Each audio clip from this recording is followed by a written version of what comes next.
You know, you have trauma depending on how you see certain statements, or even that Rorschach, that psychological tests about images. All my life, whenever I heard the words taking advantage, it was either an association to my father and his poor treatment and ill usage of a woman in his life, like my mom, or some ex that a friend had just broken up with after realizing, well, he was taking advantage of her. Using her money, her emotional and mental stability, her creativity, her network, just to build himself. My dad was the king of taking advantage. Yet as I spoke to Yali, she said it in a way so pure. Deandra, you don't take advantage. What do you mean? You are incredibly creative and you never stop. Like you always find a solution, but now you're just sitting. What? I didn't sit. Technically, I lie down. I laughed. I had been complaining about recent sluggishness, my lethargy literally annoying me and making me use my typical daddy issue tools of shame to somehow get me back up. Yet it wasn't working. Pressure only made me less energized, calling myself every bad name my dad used, minus my own, stupid, bitch, ugly, fat, lazy, conniving, did not at all make me write the emails I was supposed to. Over the fact that I thought such things would motivate me spiraled me into a genuine feeling of idiocy. Since when has anyone been called fat and actually went on a diet afterwards? For God's sakes, I think I ordered donuts literally after every time. You have everything to make you great. You're literally an unemployed genius right now, and you're just laying in bed, crying that you're laying in bed. My entire life had been framed by my high energy, an ability to always move, even if in place. Yet lately I felt so overwhelmingly stuck, especially in emotions. I was reliving everything bad that had happened in my life, and my father's abuse had crushed my belief I could have different. In a way, he never challenged that I deserved better than him, often admitting I did, just before he committed another act that violated my heart, safety, trust, and future, but he admitted it. Yet, like so many of the people in my past, they made me feel like I could not get better than them, even if I deserved it. They weaponized deserved in a way that showed it didn't matter because they deserved nothing and they got all from everybody, from me. You have to remember your life is yours. You cry that you have no employment, but when you did, you cried you had no time and money was not that great. Even your safety was not that safe. Now that you feel at risk, well, might as well take some, right? Match the energy. She replied in her peppy yet serious tone. Out of all my friends, part of my mutual admiration and sadness for Yali was how much she always worked on herself. While the men she fell in love with were, well, they barely worked at all. Some were literally unemployed. She was my spirit twin, and in some ways, our life carried the same theme and lessons, despite having different teachers. For her, it was her exes that had left her marked, while for me, it was my father, and this imprint of servility I could not shake. Daddy Recovery was the first time I ever worked on me with the intent of just working on me. No goal of getting true love, manifesting more money, or finally going for my dreams. I genuinely needed to know why my heart broke so much. I always felt I had to do what I did not want to do so as to give myself some odd permission to do what I did want to do. I always worked because I felt I had to. And through my bouts of unemployment, I never thought to make something for myself. Every part of me felt like it should have been sold until I either gained the chance or courage to make money off of me. The same energy carried through in love and friendships, giving so much and waiting if I got something back. Yet now I was doing nothing. It was as if life had put a brake on my every being, on my entire being, until I decided to drive where I wanted to go. And I was not taking advantage, per se. With the cowardice, pain, exhaustion, anger, all of the above. Within minutes, Yali was recommending me her fave YouTube tarot readers, a batch of self-help guru books, and some influencers she followed on TikTok that were actually wise and not so overwhelmingly greedy. Yet even Joel Osteen had some wise things to say.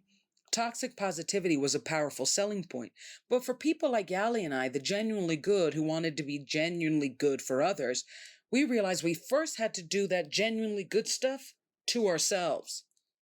That gave us a newfound humility that made wisdom a resource you got from everyone and everything, from my dad and my past or TikTok and Joel Osteen. In every way, you had to take advantage, even from those that were taking advantage from you. So, um, let's unpack the episode. Like the last part, wisdom comes in every form. I've had homeless men say the wisest thing and then chase me. It really is everywhere. And sometimes I feel like it's not necessarily even wisdom. It's just something triggers in your brain from how a situation is framed, from how a sentence is said, that just makes you realize something you always knew, but it was almost dormant. It's like it activates. And I think, Yali is my activator. She's so wise and she's always looking to get wiser. And I think that the similar thing about us is it's kind of like it's this ironic thing of, you care for yourself because you're always looking for ways to care for yourself. You're a good person because you're genuinely looking on how to be a better person to other people, but a genuinely good person to yourself. And I think so much of my life, I felt like the purest soul, and that ignited some levels of like self pity and paranoia because I'm a really good person and I have had way too many enemies, way too many toxic relationships, way too many toxic friendships. And I always wondered why there were so many dynamics, even in career, like even in partnerships, where I walked away betrayed. And not in that betrayed way of like you think you were betrayed, but from this perspective, like decimated. Especially because my dad, when I look back on our relationship, and it's something that I've mentioned before, I was so servile, so docile, because I would get so punished if I said he was wrong. Like my form of fighting back is speaking the truth. And it's something that I heard someone say, if hearing the truth crumbles somebody, they need to reanalyze their life. Like, truth is basic. The truth is, I just went to the bathroom. Nobody's crumbling. The truth, like, truth is, I'm dehydrated. Nobody, like, truth is so wide, it's so big, and it's so small. And the truth was, my dad was a bigamist, but he would frame it as he was in love. And it's my mother that didn't want to fight for him. He was a pathological liar, but he would frame it as some people just can't hear the truth. And it was always this restructuring to make extremely destructive behavior look oddly just bad or flawed. Like he really turned red flags into pink. I was laughing with a friend because, what is trauma if you don't laugh at it? And I was saying, my dad was the happiest person when people started to say addicts are sick because he used that. It was, that wasn't always the case, especially, when I was a little girl with an addicted dad. It was a shame wound, as if you were the one snorting in alleyways with him. And then it's become more banal and kind of, there's still so much nuance to be had, especially like in my case where my father, he used his drug addiction as a way, and particularly the framework of it's a disease, you can't help how you behave when you're sick, to kind of excuse why he behaved that way. But then when he got sober, he still behaved that way, conniving, thievish, devilish. And it's something, I'm drinking a little bit. I'm so thirsty. I am actually dehydrated. I don't even know how I got dehydrated. Anyway, and for Yali and I, we were crying today actually because I said to her, I'm starting to try to reshape my mind because my whole life, everything was pressure, everything was fear. Like my mother, and it's an episode I haven't come out with because my father worked on an idea that his destructiveness was really just flawed. Like he wasn't sinful, he was lost. And if you say that he was sinful, then you're being mean, you're being bad, have some compassion. Where my mother is such a perfectionist that to say she's flawed is to call her sinful, is to call her bad. Like they both worked on these opposite spectrums. And my mother was just, I could tell, and this happens to a lot of people who are the children of a single parent, particularly of a single mom. Children know, like, we're so much more aware than what you want to acknowledge we are. I knew when my mom was in a bad mood. I knew when she was sad. I knew when she was happy. I knew when she was proud. I knew when she was upset. I had to kind of mood monitor her too because of her own reactiveness. And then you add on her health issues, her exhaustion. There were times, my mom would come from work and just rest. And if I had anything to say or do, I had to figure it out. And, I had to keep things light because she wasn't in body or mind the most active person because of her health issues, because of how draining her job was, especially she had to work overtime to support me. So it was this thing of like, I felt my lightheartedness was so performative. And the irony is my performances were based off of fear, off of negativity, off of anger. I had to, if my dad got angry, I just had to act loving and his rage would die down, right? If he was negative towards me, I just had to act forgiving and his negativity would die down. Like everything that was good about me, I was taught to use in some form of entertainment or some form of performativeness and not for myself.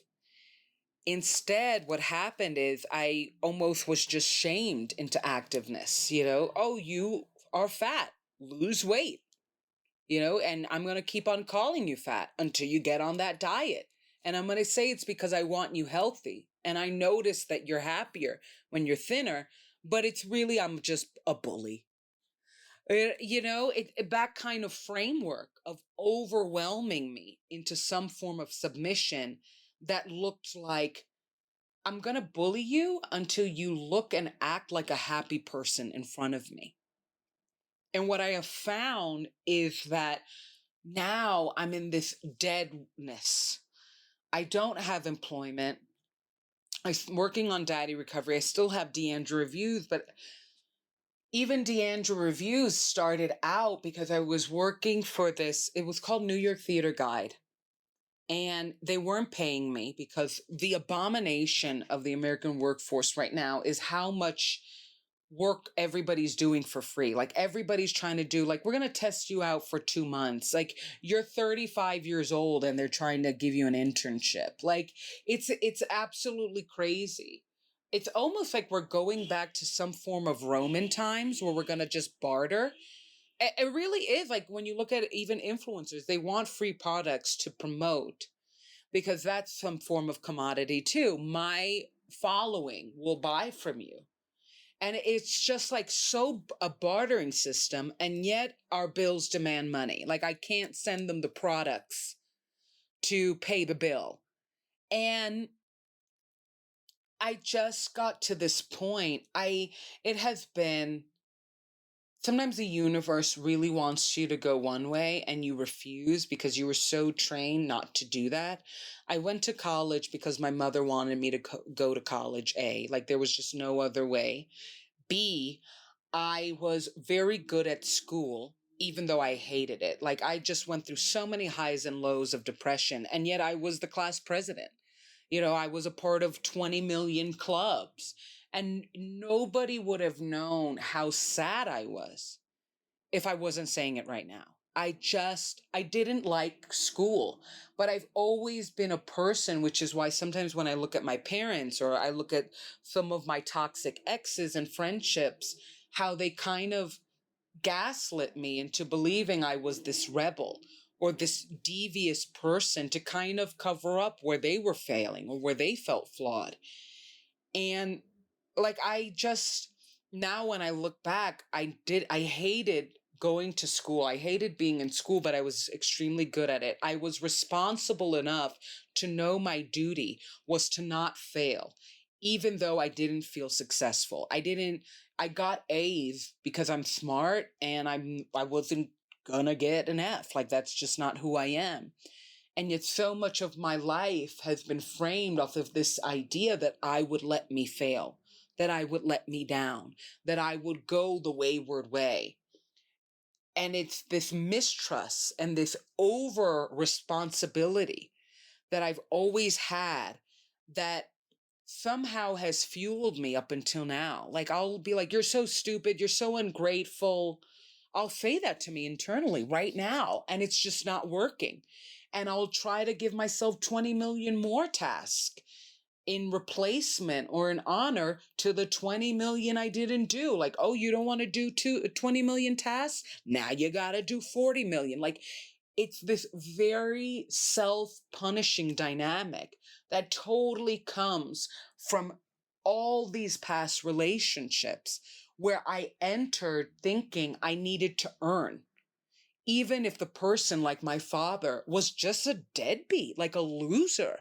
I needed to earn this loser's respect, this loser's love. It's kind of like I was laughing with my friends, and this is so twisted. I always know when I've gained weight because I don't get catcalled as much, or I don't get flirted with as much.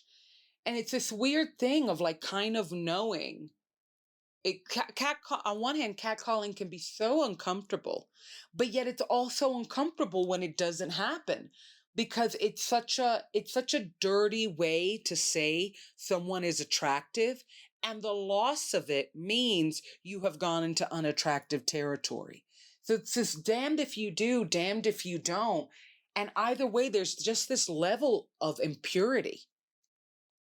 And I have realized I just never, for however much I removed my dad, for however much I removed my exes, for however much I removed friends that used me, for however much I tried to kind of reframe, reshape, reheal my relationship with my mom, with myself, there's always this level of impurity there because I was just so taught that some form of shame will make you act correct, that it's the mere risk of you failing and doing wrong that means you have to double up the pressure to do right. And I never felt my successes. All the A's, by the end of the day they were gone.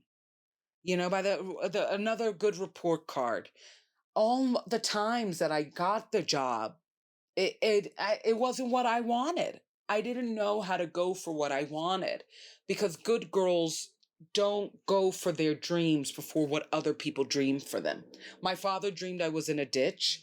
My mother dreamed I was a lawyer. And my mother was like, "You would be such a great lawyer. You want to be a lawyer." And I didn't. But the irony was, one of the tragedies of why I never went to law school is, first of all, it's incredibly expensive. LSAT, my master program alone showed me like you could be the smartest person, and as you get older, scholarships are just incredibly hard to get. And my father went to Rutgers, and my entire life he said, the minute you want to be a lawyer, you tell me, and as one of the deans, I'm going to get you in. I work in admissions. I choose the students, and he had gotten his eldest daughter and I think one of my brothers in. I even had like a friend of mine reach out to him because he was thinking of going to Rutgers. And he was like, "Oh yeah, of course, yeah, yeah, yeah." And the day I graduated, and I was just not getting any work. And I was restructuring my CV. Like getting a job is a job. There wasn't one moment I wasn't on LinkedIn applying to 100 jobs a day, and I was burning out. And I thought, my dream was always to be a singer and actress. I always knew that was it for me. It's the place where I feel light. And I have a new song coming out, Business Class, May 24th, sorry. I felt good. I felt good. And yet I didn't go out for it because I just thought I had to get a job first and I had to learn first. And I almost had to give my parents my education until I could give me my dreams. And I was trying to get a job so then I could feel more comfortable. Because to be fair, my entire life was about framed according to financial struggles. The financial struggles my dad put me and my mother through on purpose, the financial struggles of my mother's childhood that kind of framed her to and teach me that money was something you fear. It's this dark cloud over you. And then my dad, who loved money, was greedy with it. So I never got this healthy relationship with material things, with money, even my own body. And I was in this limbo for a year and I thought, well, it's time to go back to school then. I'll get into law school. My dad will get me into Rutgers. I am and I just don't do bad at school. Like I've always been good at education. I like the social stuff. Who knows? Maybe I'll meet a fellow lawyer, and it doesn't mean I have to use the degree. At least it's just another notch in my belt. And maybe that will make me even more employable for a job I don't want. Like that was my mentality. And in some ways it still is, but I'm trying to break it. So I go to call my dad, and forgive me if I cry. I called him and I said, Dad, it's time. I want to go to law school. And I said, call Rutgers. I said like that, call Rutgers, I'm going. And he said, why? He said, why? And I said, you're going to give me the recommendation, right? You said you would. And he said, you got to earn it. I earned it. And I was like, but you gave it to my sister. You gave it to my brother. And he was like, you have to earn it. You have to earn it. And this was after he kind of duped me into believing he would play for my master's and then like ditched me the first day of school. So I was still giving him a lot of chances. And that shows you how shameless and unapologetic my dad was. If you tell your child you're going to pay for an expensive master's program and you have the money and you have paid for your grandkids' schooling, your kids' schooling, take her to the bank and then shut the account her first day of school, and she's still talking to you? Where's the humility, boy?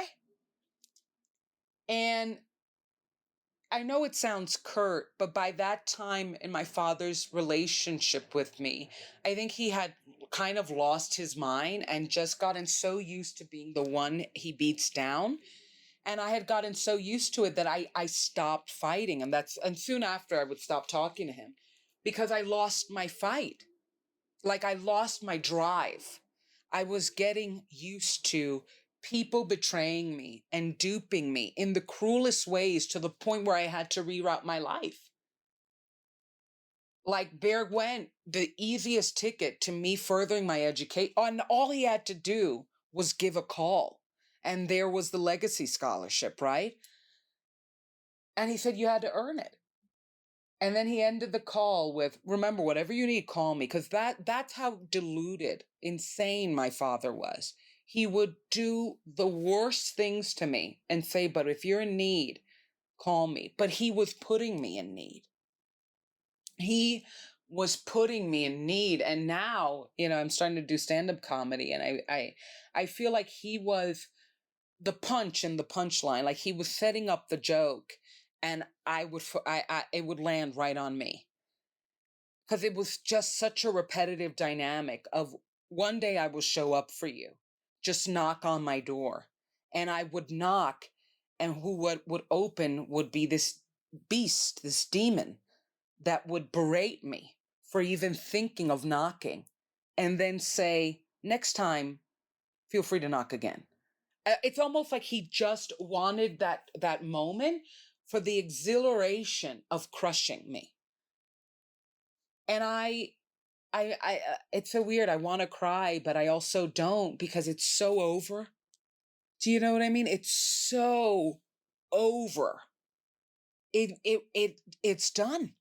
It happened. And now I just feel like I'm going through these remnants of all this abuse, not with this perspective of healing it because I don't want to feel it. I don't want to repeat it. shaming myself into becoming active is not working anymore.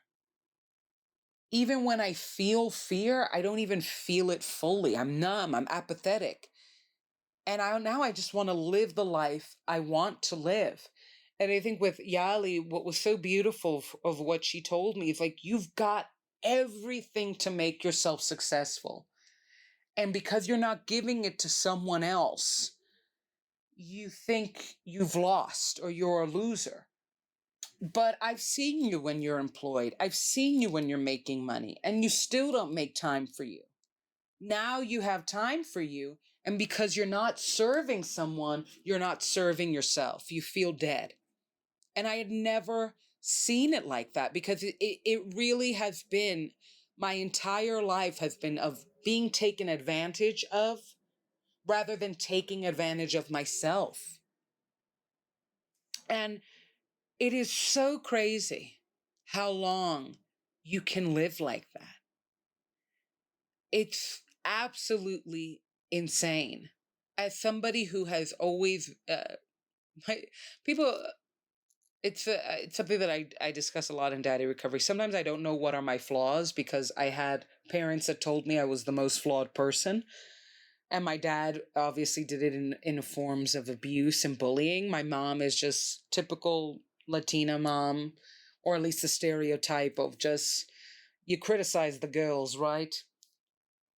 And now I'm just at this point of, she was telling me, you're not irresponsible. Like, you're the most ambitious person I know. And seeing you in this limbo is killing me as your friend because I actually genuinely love you. And this isn't you. So you need to figure out how to do you to get what you want, because this ain't it. And it was just such a softness that I've never received, even from myself. Like, it was truth, but it was also so, like, not even hopeful, like faith based. It was like, I believe in you. And this whole thing you're doing right now of being lazy is just a trauma response for being active in all the wrong ways, for doing everything for all the wrong people, for loving everybody before you even loved yourself, for measuring whether or not you could love yourself if they loved you. Powerful stuff. So that was a new episode of Daddy Recovery. Check it out, and much love. Check out A Business Call on May 24th.